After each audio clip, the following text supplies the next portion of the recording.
I want you to picture yourself standing at the base of a modern premium ski resort today. You probably know exactly what this scene looks like. Oh, absolutely. The crowds, the gear. Exactly. You're waiting in line for one of those high-speed detachable quad chairlifts. Hmm. And, I mean, just think about the engineering of that lift for a second. The grip literally uncouples from the main haul rope when it hits the terminal. Right, slows way down to a crawl. Yeah, just so you can sit down easily. Mm. And then, boom, it clamps back onto the cable and rockets you up the mountain at, like, over 1,000 feet per minute.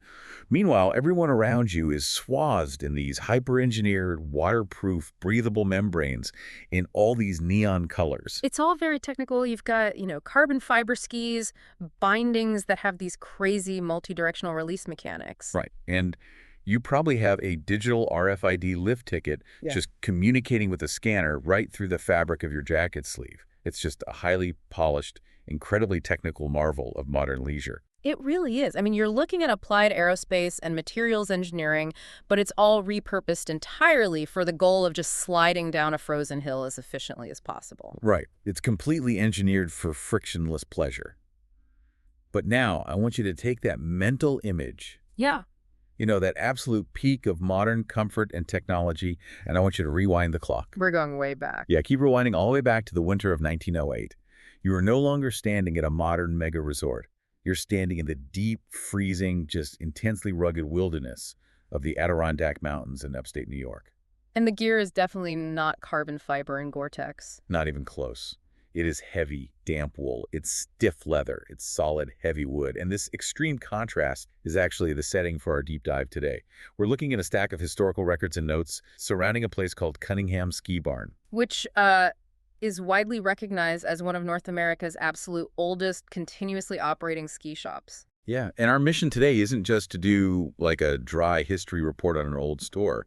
We are unpacking the actual mechanics of how a tiny, unassuming general store in the Adirondacks managed to pioneer a whole century of winter sports. Right. We want to figure out how that early, rugged, survivalist mentality morphed into the incredibly plush, modern mountain experience that you can go have this coming weekend. Exactly. So what's the roadmap look like here? Well, the evolution here is just incredible, mostly because it touches on everything from the physics of early wilderness travel to the brutal economics of niche retail.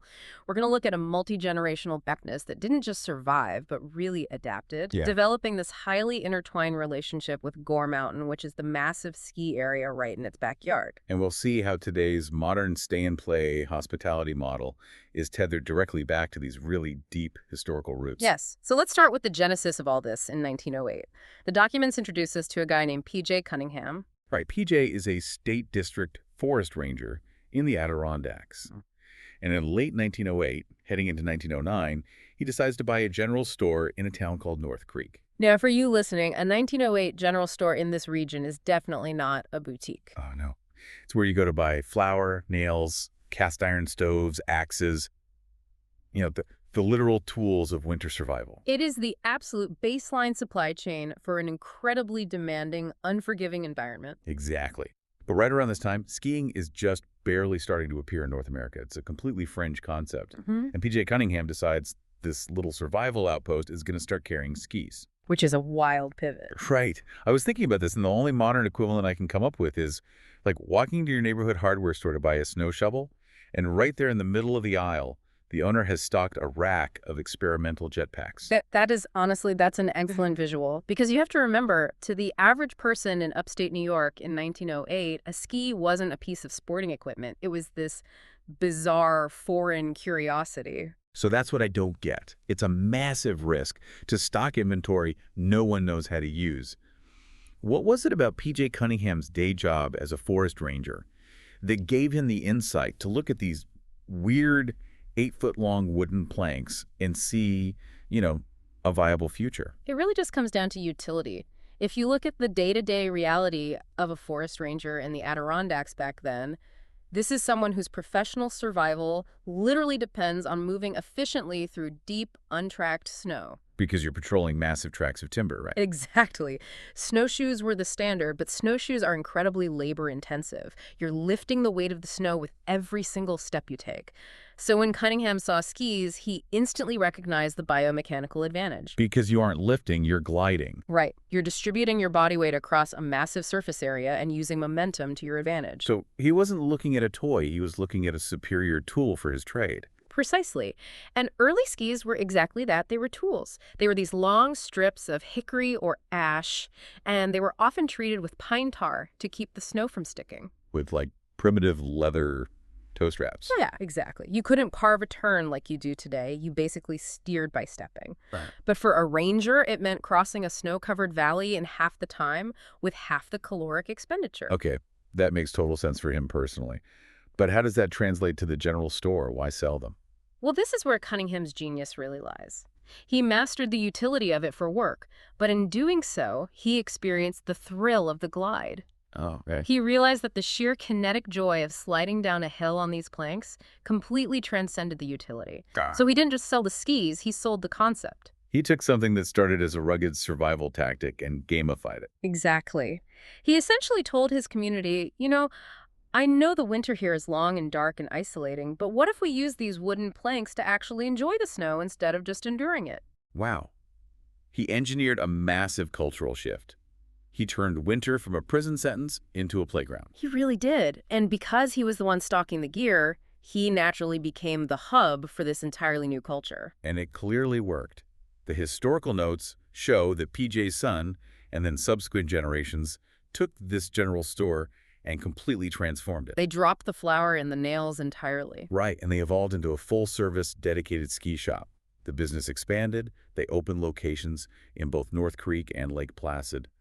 And today, a century later, a guy named Taylor Cunningham is carrying on that exact same family operation. It's an amazing legacy. It is, but I have to stop you here because I am highly skeptical of the romanticized family business narrative. Oh, really? How so? Well, we hear these stories and we picture this quaint little shop on the corner, magically passed down from grandfather to grandson, totally immune to the outside world. But let's look at the economics.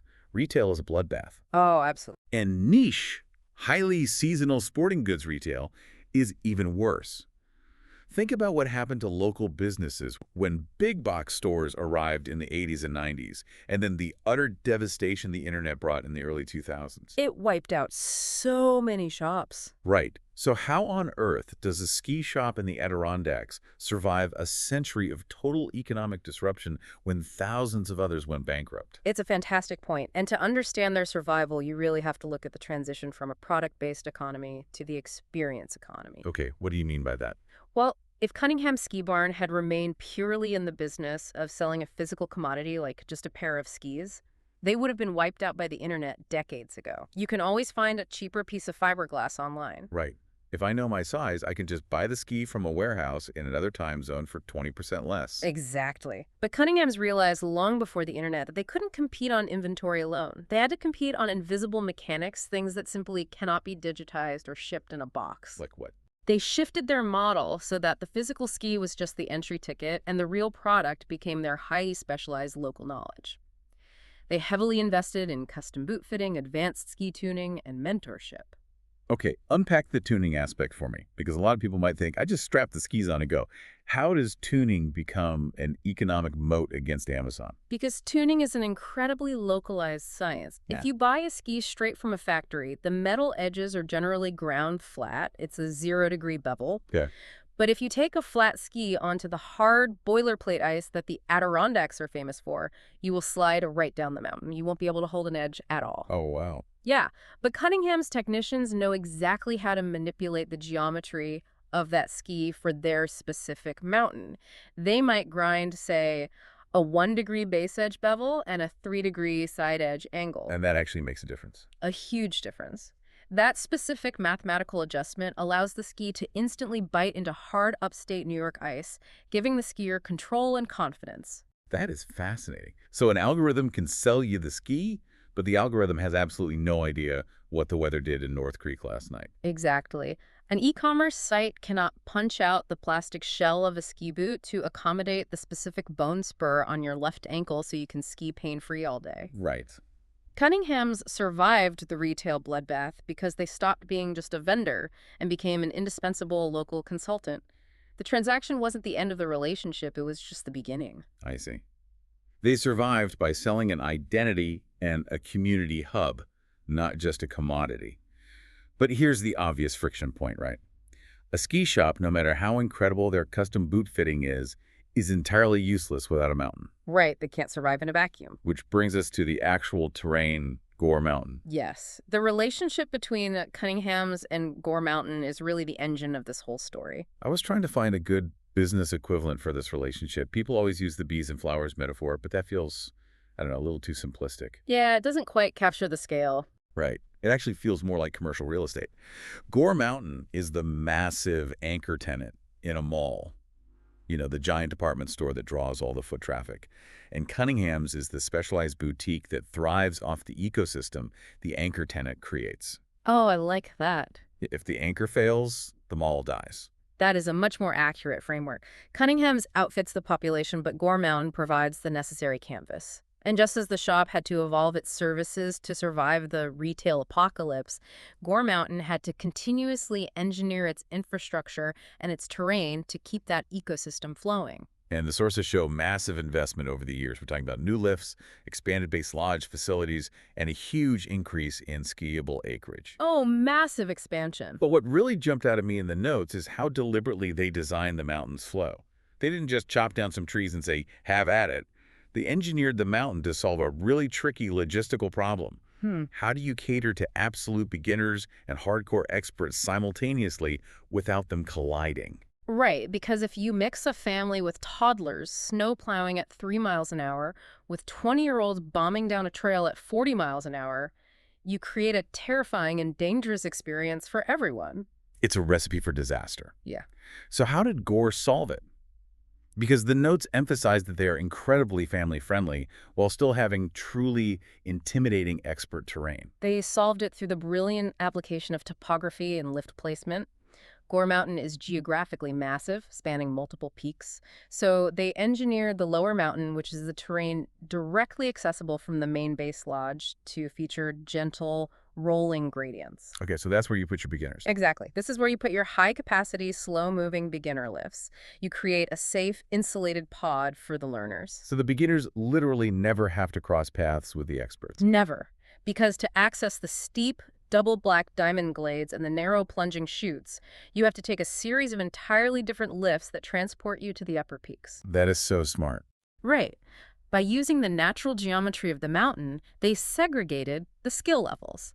This means an entire family can arrive in the same car, boot up in the same lodge, and then completely diverge to terrain perfectly suited to their abilities. And then they just meet back up at the bottom for lunch. Exactly. It's crowd control through topographical design.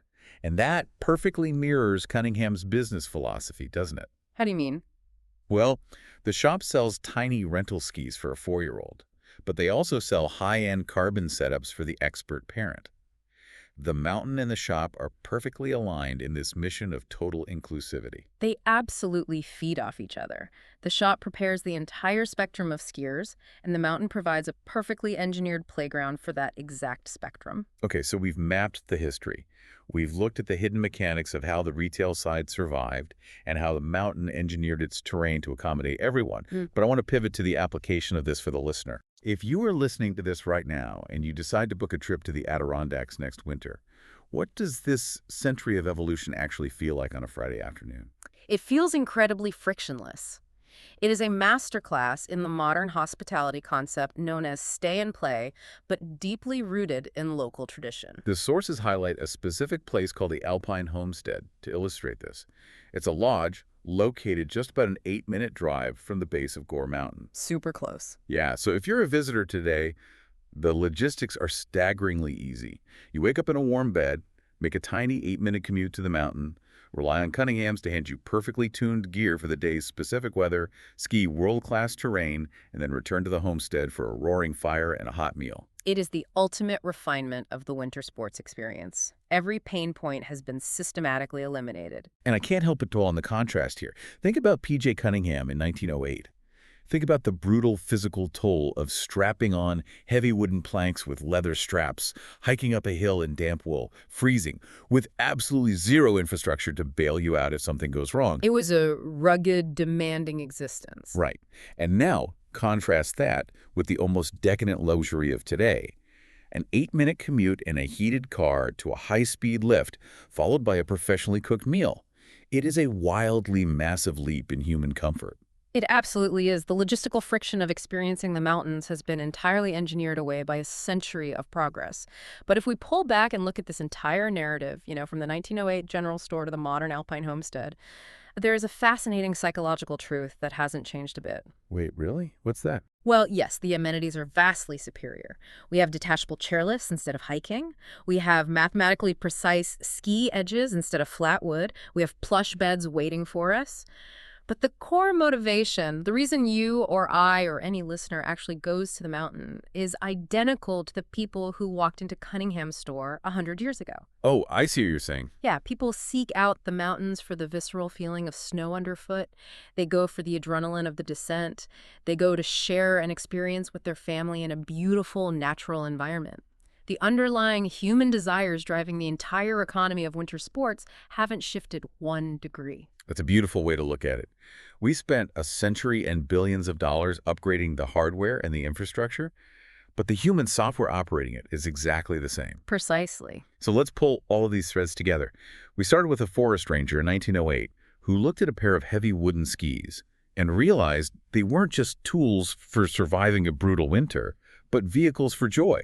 And then we watched his family's general store survive a century of retail devastation by refusing to sell just commodities and instead selling custom tuning, local knowledge, and community. Which is no small feat. Not at all.